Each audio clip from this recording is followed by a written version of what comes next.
Assalamualaikum warahmatullahi wabarakatuh. Perkenalkan, saya Bella Nada dari kelas 11 IPS 3. Di sini saya akan membahas sedikit tentang respon bangsa Indonesia terhadap kolonialisme dan imperialisme di bidang politik.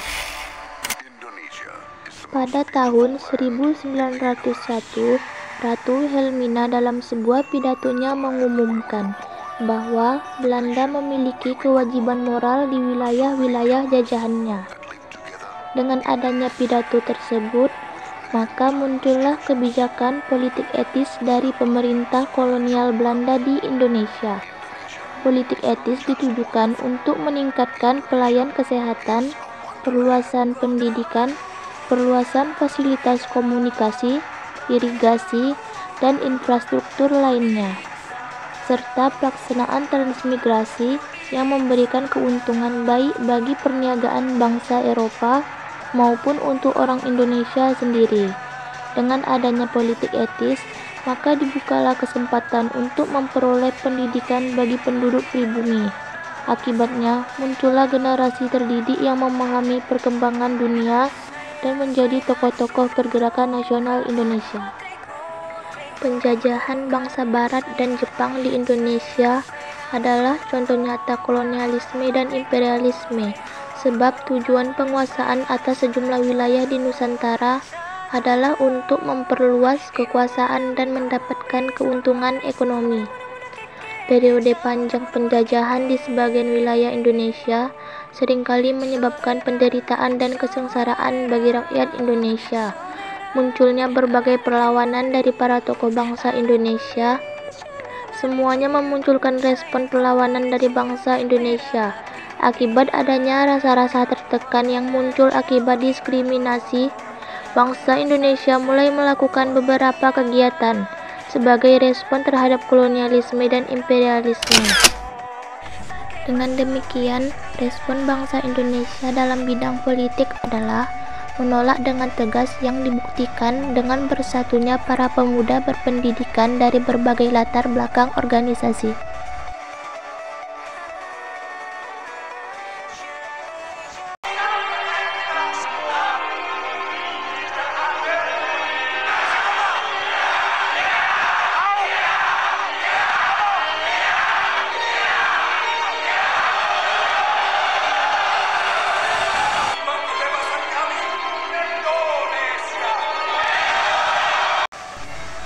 Organisasi yang pertama yaitu Budi Utomo. Budi Utomo merupakan organisasi pergerakan nasional yang dipelopori oleh mahasiswa dari Sekolah Kedokteran Pribumi. Organisasi yang dibentuk pada 20 Mei 1908 oleh Wahidin Sudirohusodo, Sutomo, Gunawan Mangunkusumo dianggap sebagai awal kebangkitan nasional. Pada mulanya, tujuan Budi Utomo tertulis secara samar-samar, yaitu kemajuan bagi Hindia. Organisasi ini mengadakan kongres pertama di Yogyakarta pada bulan Oktober 1908. Dalam kongres itu diputuskan sebagai berikut. Pertama, Budi Utomo tidak ikut mengadakan kegiatan politik. Kedua, kegiatan Budi Utomo ditujukan kepada bidang pendidikan dan kebudayaan. Ketiga, ruang gerak terbatas pada daerah Jawa dan Madura.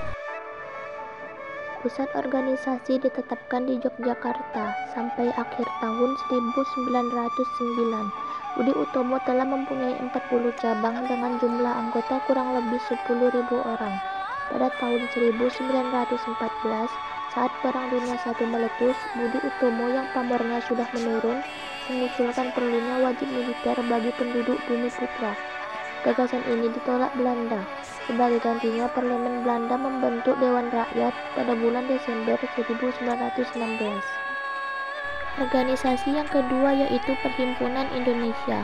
Perhimpunan Indonesia atau disingkat PI didirikan pada tahun 1908 di Den Haag, Belanda. Pada mulanya, tokoh pendiri PI adalah mahasiswa-mahasiswa Indonesia yang belajar di Belanda, antara lain Sultan Kasayangan dan Noto Suroto. Pada mulanya, organisasi ini hanya berupa organisasi sosial untuk mengurus kepentingan bersama orang-orang Indonesia di perantauan. Unsur-unsur politik mulai tampak dengan diterbitkannya majalah Hindia Putra pada bulan Maret 1916. Perang Dunia I, semangat nasionalisme semakin kuat. Pada tahun 1923, majalah Hindia Putra berganti nama menjadi Indonesia Merdeka. Aktivitas politik PI ini semakin meningkat sejak bergabungnya Ahmad Subarjo dan Muhammad Hatta ke dalam tubuh PI.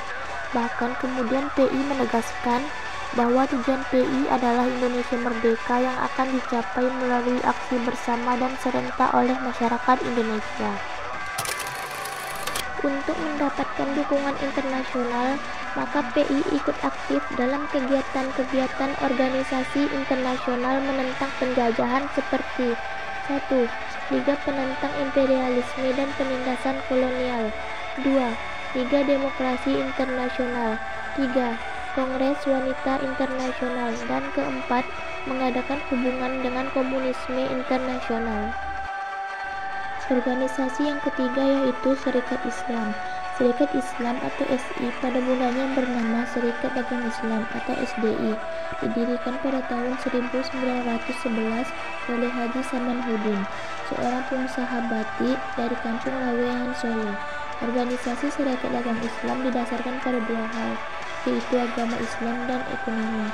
Tujuan pendirian Serikat Dagang Islam untuk memperkuat kemampuan para pedagang Islam agar dapat bersaing dengan para pedagang Tionghoa dan India. Dengan masuknya Umar Said Djokowidodo pada tanggal 10 September 1912, SDI diubah namanya menjadi Serikat Islam atau SI.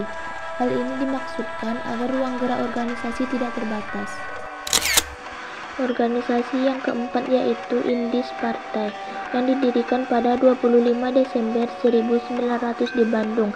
Didirikan oleh tiga serangkai yaitu Louis Dekker, Cipto Mangunkusumo, dan Suwardi Suryaningrat.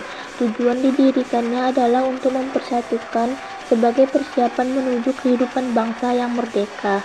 Dalam waktu singkat, partai politik pertama ini telah mencapai 30 cabang dan lebih dari 7.000 anggota. Organisasi yang kelima yaitu Partai Nasional Indonesia, yang pada mulanya didirikan oleh Soekarno dan para anggota Algemene Study Club pada tanggal 4 Juli 1927 dengan nama Perserikatan Nasional Indonesia. Juga tokoh-tokoh PNI adalah mantan anggota Perhimpunan Indonesia yang pulang ke tanah air. Baru pada bulan Mei 1928, nama organisasi ini berubah menjadi Partai Nasional Indonesia. Tujuannya adalah Indonesia Merdeka akan dicapai dengan asas percaya pada diri sendiri, artinya memperbaiki keadaan politik, ekonomi, dan sosial budaya yang rusak karena penjajahan dengan kekuatan sendiri. Organisasi yang keenam yaitu Partindo. Setelah Soekarno dan beberapa tokoh PNI ditangkap oleh pemerintah kolonial Belanda pada akhir tahun 1929, dalam tubuh PNI timbul perpecahan. Hal ini disebabkan pada Kongres Luar Biasa kedua di Jakarta pada tanggal 25 April 1931 ditetapkannya pembubaran PNI. Anggota-anggota yang menyetujui pembubaran tersebut kemudian membentuk Partindo, Partai Indonesia. Pada tanggal 30 April 1931, Mr. Sartono terpilih sebagai ketuanya. Organisasi yang ketujuh yaitu Parindra. Sikap keras pemerintah kolonial menyebabkan partai-partai kecil merubah taktik perjuangan non-kooperatif menjadi moderat dan kooperatif. Mereka memperkuat barisan dengan melakukan fungsi atau penggabungan dengan beberapa partai politik lainnya. Kemudian memunculkan partai-partai baru, diantaranya bernama Parindra atau Partai Indonesia Raya pada tanggal 26 Desember 1935 yang merupakan fusi dari Budi Utomo dan Partai Bangsa Indonesia. Dr. Sutomo dipilih sebagai ketua Parindra dan Surabaya sebagai pusatnya. Parindra dapat berkembang dengan baik karena sikapnya yang luwes. Adapun tokoh yang terlibat di bidang politik yaitu Soekarno, Ahmad Subarjo, Supomo, Muhammad Yamin, Ki Hajar Dewantara, Sutomo, Muhammad Hatta, Soeharto, Ahmad Dahlan, Ibnu Mangunkusumo, Suwardi Suryaningrat, dan Deus Dekker. Endingnya, tokoh yang terkenal sangat gigih perjuangan di dalam Volkskraat adalah Tamrin, juga menjadi pelopor utama terbentuknya gabungan politik Indonesia. Jika saya ada di zaman itu, yang akan saya lakukan adalah belajar dengan giat agar bisa menjadi generasi terdidik yang ikut serta dalam memperjuangkan nasib bangsa yang tertindas, dan dengan cepat sadar akan penjajahan dengan menyatukan rasa nasionalisme yang tinggi dan juga perasaan senasib. Sekian hasil penjelasan singkat dari saya. Apabila banyak kekurangannya, mohon dimaafkan, karena sesungguhnya kesempurnaan hanyalah milik Tuhan semata. Pak Taufik menjahit kopiah dijahit berdu yang utuh. Wabillahi taufik wal hidayah. Wassalamualaikum warahmatullahi wabarakatuh. Bye bye.